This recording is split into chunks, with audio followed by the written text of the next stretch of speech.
എല്ലാവർക്കും trading inspire ഗ്രൂപ്പിൻ്റെ മറ്റൊരു വീഡിയോയിലേക്ക് സ്വാഗതം. ഇന്ന് എല്ലാവരും ഈ ഒരു വീക്കെൻഡ് ആസ്വദിക്കാനുള്ള തയ്യാറെടുപ്പിലാണ്. ഈ ആഴ്ചത്തെ ട്രേഡിംഗ് ഇന്ന് വെള്ളിയാഴ്ചത്തോടു കൂടി ഇവിടെ പൂർത്തിയായിട്ടുണ്ട്. നമ്മൾ ഇന്നലെ പറഞ്ഞ ലെവലുകൾ എല്ലാവർക്കും, ഇന്നലെ നമ്മുടെ വീഡിയോസ് കണ്ട് ട്രേഡ് ചെയ്ത എല്ലാവർക്കും ഞാൻ ഇന്നലെ പ്രത്യേകം മെൻഷൻ ചെയ്തിരുന്നു 90% ചാൻസ് ഞാൻ എങ്ങനെ ട്രേഡ് ചെയ്യും എന്നുള്ളത്. അത് ഇന്നലെ പറഞ്ഞ എല്ലാ കാര്യങ്ങളും 90% സക്സസ്സായി.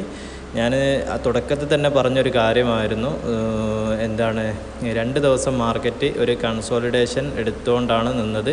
പക്ഷേ നാളെ നല്ലൊരു റാലികൾ നമുക്ക് പ്രതീക്ഷിക്കാമെന്ന് പറഞ്ഞിരുന്നു. സാധാരണ വെള്ളിയാഴ്ച നിഫ്റ്റിയുടെ എക്സ്പയർ കഴിഞ്ഞിട്ടുള്ള തൊട്ട ദിവസമാണല്ലോ വെള്ളിയാഴ്ച എന്ന് പറഞ്ഞാൽ. അപ്പോൾ വെള്ളിയാഴ്ച സാധാരണ ഉണ്ടാവല് ഒരു കൺസോളിഡേഷൻ ആണ്. പക്ഷേ അതിൽ നിന്ന് വിപരീതമായിട്ട് നാളെ നല്ലൊരു റാലി ഉണ്ടാവുമെന്നും അതുപോലെ തന്നെ എവിടെ നിന്ന് ഏതൊക്കെ ലെവലുകളെന്ന് കൃത്യമായിട്ട് ഞാൻ പറഞ്ഞിരുന്നു.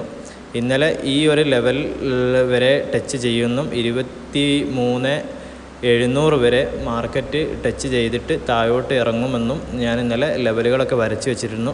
അതുപോലെ തന്നെ എടുത്തു പറയേണ്ട മറ്റൊരു കാര്യം എന്ന് പറഞ്ഞിട്ടുണ്ടെങ്കിൽ, എൻ്റെ ട്രേഡിങ് എങ്ങനെയാണ് എന്ന് ഇന്നലെ കാണിച്ചു തന്നപ്പോൾ, ഒരു മാർക്കറ്റ് ഗ്യാപ്പ് അപ്പ് ഉണ്ടാവുകയാണെങ്കിൽ ഞാൻ അവിടെ നിന്ന് PE ബൈ ചെയ്യുമെന്ന് നിങ്ങൾക്ക് വീഡിയോ കണ്ടാൽ മനസ്സിലാവും. PE ബൈ ചെയ്യുമെന്ന് പറഞ്ഞിരുന്നു. ഇന്ന് മാർക്കറ്റ് ഓപ്പണിംഗ് സംഭവിച്ചത് ഇതാ ഇവിടെ നിന്നാണ്. അപ്പോൾ ഞാൻ അവിടെ നിന്ന് എന്ത് ചെയ്തു, ഒരു PE ബൈ ചെയ്തു. ഏതാണ്ട് ഇതുവരെയുള്ള ഒരു റാലിയിൽ ഞാൻ എക്സിറ്റ് ചെയ്യുകയും ചെയ്തു. അപ്പോൾ നല്ലൊരു കിട്ടി. പിന്നെ ഞാൻ മാർക്കറ്റിന് വേണ്ടിയിട്ട് വെയിറ്റ് ചെയ്തു. ഇവിടെ നല്ലൊരു ബ്രേക്ക് ഔട്ട് പോയിൻ്റ് ഞാൻ കാണുകയും ഇവിടെ നിന്ന് ഒരു ബൈ ചെയ്യുകയും ഏതാണ്ട് ഇവിടെ തെറ്റം നമുക്ക് ആ റാലി കിട്ടുകയും ചെയ്തു. ഇതിൻ്റെ തൊട്ട് മുമ്പ് ഒരു സപ്പോർട്ട് ഉള്ളതുകൊണ്ട്, റെസിസ്റ്റൻ്റ് ഉള്ളതുകൊണ്ട് ഞാൻ അവിടെ ട്രേഡ് അവസാനിപ്പിക്കുകയും ചെയ്തു. തുടർന്ന് പിന്നീട് ഇവിടെ ഒരു ഡബിൾ ടോപ്പ് നമുക്ക് ഫോം ആയത് കാണാം. ഡബിൾ ടോപ്പ് ഫോം ആയതിന് ശേഷം ഇവിടെ വെച്ചിട്ട് ഒരു വീണ്ടും ബൈ ചെയ്യുകയും ഏതാണ്ട് ഇവിടെ വരെ നമുക്ക് ഒരു റാലി കിട്ടുകയും ചെയ്തു. ഇവിടെ ഈ കൺസോളിഡേഷനിൽ വെച്ചിട്ട് എക്സിറ്റ് ചെയ്യുകയും ചെയ്തു. അതിനുശേഷം ഇവിടെ നിന്നൊരു വീണ്ടും ഒരു ബൈ ചെയ്തു. കാരണം ഇവിടെ നിന്ന് നമുക്ക് ഏഞ്ചൽ 1 ബ്രോക്കറിങ്ങിൽ ഒരു മെസ്സേജ് വന്നിരുന്നു. നിഫ്റ്റി അതിൻ്റെ ഏറ്റവും വലിയ വീക്കിലി ലോയിലെത്തിയിട്ടുണ്ട്. അപ്പോൾ സ്വാഭാവികമായിട്ട് ആ മെസ്സേജ് വരുന്ന നേരം ഒരു നല്ലൊരു സെൽ ഓഫിന് ചാൻസ് ഞാൻ അവിടെ കണ്ടു. സ്പോട്ടിൽ തന്നെ ഇവിടെ നിന്നൊരു പിയും ബൈ ചെയ്തു. ഇവിടെ എത്തിയപ്പോൾ ഞാൻ എക്സിറ്റ് ചെയ്യുകയും ചെയ്തു. ഈ പോയിന്റിൽ എക്സിറ്റ് ചെയ്യുകയും ചെയ്തു. അപ്പോൾ നമ്മുടെ ട്രേഡിങ് ഇന്ന് നല്ലൊരു സക്സസ് ആയ ദിവസമായിരുന്നു. നല്ലൊരു പ്രോഫിറ്റ് നമ്മൾ ബുക്ക് ചെയ്തിട്ടുണ്ട്. പിന്നെ ഈ ഒരു പോയിന്റിൽ വെച്ച് നമുക്ക് എടുക്കണമെന്നുണ്ടായിരുന്നു. പക്ഷേ ഓവർ ട്രേഡിങ് ആവുമോ എന്നുള്ളൊരു ചെറിയൊരു ഭയം കൊണ്ട് നമ്മൾ ഒഴിവാക്കുകയും ചെയ്തു. ഏതായാലും നമുക്ക് നാളെ എന്താണ് മാർക്കറ്റിൽ സംഭവിക്കാൻ പോകുന്നത് നോക്കാം. അതിന് മുമ്പായിട്ട് നമുക്ക് സെൻസസിൻ്റെ കാര്യത്തിലെടുക്കാം. ഇന്നും സെൻസെക്സിലും എന്താണ് സംഭവിച്ചത് നോക്കാം. ഏതാണ്ട് നമുക്ക് ഒരു ചെറിയൊരു കോപ്പി തന്നെ എന്ന് പറയാം. നിഫ്റ്റിയുടെ ചെറിയൊരു കോപ്പി തന്നെയാണ്. നമ്മൾ പറഞ്ഞ എല്ലാ ലെവലുകളും കൃത്യമായിട്ട് വന്നിട്ടുണ്ട്. പിന്നെ നാളെ നമുക്ക് ഇതിൽ പറയാനുള്ളത്, ഈ ഒരു ലെവല് പ്രത്യേകം ശ്രദ്ധിക്കുക. ഈ ഒരു ലെവൽ 77,305, 78,000 ഈ ലെവൽ. 78,301 ഈ 3 ലെവലുകൾ നമ്മൾ പ്രത്യേകം ശ്രദ്ധിക്കേണ്ടതുണ്ട്. പിന്നെ ഈ ഒരു ഗ്യാപ്പ് ഇവിടെ ഫില്ല് ചെയ്യാൻ വേണ്ടിയിട്ട് മാർക്കറ്റ് നാളെ വരാൻ ചാൻസ് ഉണ്ട്, തിങ്കളാഴ്ച. അപ്പം നാളെ ഒരു ഗ്യാപ്പ് ഡൗണിനാണ് സാധ്യതയെങ്കിൽ മാർക്കറ്റ് മുകളിലോട്ട് പോവുകയും, ഗ്യാപ്പ് അപ്പിനാണ് ഗ്യാപ്പ് അപ്പാണ് വരുന്നതെങ്കിൽ മാർക്കറ്റ് താഴോട്ട് വന്നിട്ട് ഈ ഒരു ഗ്യാപ്പ് ഫിൽ ചെയ്തിട്ട് പോവുകയും ചെയ്യുന്നതാണ് നമ്മളെ അനുമാനമുള്ളത്.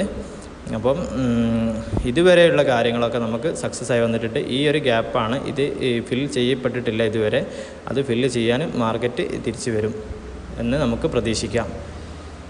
സെൻസെക്സിൽ ഈ ഒരു 3 ലെവലുകൾ എല്ലാവരും നോട്ട് ചെയ്ത് വെക്കുക. ഇനി ഒരു നല്ലൊരു മുന്നോട്ടുള്ള ഒരു മൂവിങ് ആണ്, ഒരു അപ്പാണ് ഉണ്ടാവുന്നതെങ്കിലും 78,301 വരെ പ്രതീക്ഷിച്ചാൽ മതി തിങ്കളാഴ്ച. അതിനുശേഷം ഒരു സെൽ ഓഫിന് ചാൻസ് ഉണ്ട്. പിന്നെ അതുപോലെ തന്നെ നമുക്ക് നിഫ്റ്റിയിലാണെങ്കിൽ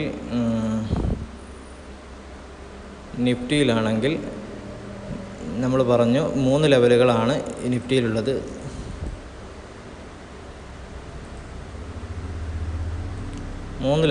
നിഫ്റ്റിയിലുള്ളത് 23,702, 23,600, 23,400. ഈ 23,700 രണ്ടെന്ന് പറഞ്ഞത്, സോറി. 23,700, 23,600, 23,400. ഇവിടെയും നമുക്കൊരു പ്രശ്നമുള്ളത് ഈ ഒരു ഗ്യാപ്പാണ്. ഇവിടെ ഒരു ഗ്യാപ്പ് കാണാം. ഈ ഒരു ഗ്യാപ്പ് ഫില്ല് ചെയ്യാൻ മാർക്കറ്റ് തിരിച്ചു വരും എന്നൊരു പ്രതീക്ഷ നമുക്കുണ്ട്. ഒരു ഗ്യാപ്പ് അപ്പാണ് ഉണ്ടാകുന്നതെങ്കിൽ മാർക്കറ്റ് തീർച്ചയായിട്ടും താഴോട്ട് വരും. താഴോട്ട് വന്നിട്ട് 23,400 നിന്ന് മാർക്കറ്റ് വന്നിട്ട് അവിടെ നിന്നൊരു കൺസോളിഡേഷൻ എടുത്തുകൊണ്ട് പിന്നെയും ഒരു റിവേഴ്സൽ ഉണ്ടായി മുകളിലോട്ട് പോകാനാണ് ചാൻസ്. അപ്പം എല്ലാവരും അത് ശ്രദ്ധിക്കുക. ഏതായാലും ഇന്നലത്തെ വീഡിയോ കണ്ടവർക്കറിയാം, നമ്മൾ പറഞ്ഞു വെച്ച എല്ലാ ലെവലുകളും ക്ലിയർ ആയിട്ടാണ് പോയത്. മാത്രമല്ല ഞാനിന്ന് പറഞ്ഞത് മെയിനായിട്ടുള്ളൊരു കാര്യം, നാളൊരു ഗ്യാപ്പ് അപ്പ് ഓപ്പണിംഗ് ഉണ്ടാവുകയാണെങ്കിൽ ഞാൻ അവിടെ നിന്ന് ഒരു ബൈ ചെയ്തിട്ട് ഒരു റാലിയെ പ്രതീക്ഷിച്ചിരിക്കുമെന്ന് പറഞ്ഞിരുന്നു. ഈ ഒരു സ്ഥലത്തെത്തിയപ്പം ഇവിടെ ഒരു നല്ലൊരു സപ്പോർട്ട് കണ്ടതുകൊണ്ട്, ഈ ഒരു ഏരിയയിൽ നല്ലൊരു സപ്പോർട്ട് കണ്ടതുകൊണ്ട് ഇവിടെ ഞാൻ എക്സിറ്റ് ചെയ്യുകയും അതുപോലെ തന്നെ നമ്മൾ എടുത്ത തീരുമാനം വളരെ ഒരു നല്ല കാര്യമാണെന്ന് നമുക്ക് തോന്നി. പിന്നെ ഇവിടെ ഒരു ഡബിൾ ടോപ്പ് ഫോം ആയതാൽ മാർക്കറ്റ് അതിന് മുകളിൽ കവർ ചെയ്ത് പോകാൻ ചാൻസ് ഇല്ല, 90% ചാൻസ് ഇല്ല എന്നുള്ളൊരു ഉറപ്പിന് ഇവിടെ നിന്ന് നമ്മൾ വീണ്ടും ഒരു ബൈ ചെയ്തു. അതുപോലെ തന്നെ ഇവിടെ നിന്ന്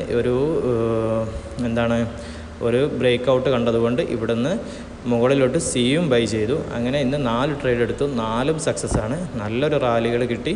അപ്പോൾ എല്ലാവരും നാളെ ഈ പറഞ്ഞതുപോലെ ഒക്കെ ട്രേഡ് ചെയ്യാം. ഈ 3 ലെവലുകൾ മറക്കാതിരിക്കുക. ഗ്യാപ്പ് അപ്പാണ് ഉണ്ടാവുന്നതെങ്കിൽ തീർച്ചയായിട്ടും മാർക്കറ്റ് ഇതിനെ ഫില്ല് ചെയ്യാൻ, ഈ ഒരു ഗ്യാപ്പിനെ ഫില്ല് ചെയ്യാൻ താഴോട്ട് വന്നിട്ട് മാത്രമേ മാർക്കറ്റ് 23,400 നിന്ന് മുകളിലോട്ട് പോകാൻ ചാൻസ് ഉള്ളൂ. അപ്പോൾ എല്ലാവരും അതൊക്കെ നോക്കിയിട്ട് തിങ്കളാഴ്ച എല്ലാവർക്കും നല്ലൊരു പ്രോഫിറ്റബിൾ ഡേ ഉണ്ടാവട്ടെ എന്ന് ആശംസിക്കുന്നു. ഓക്കെ.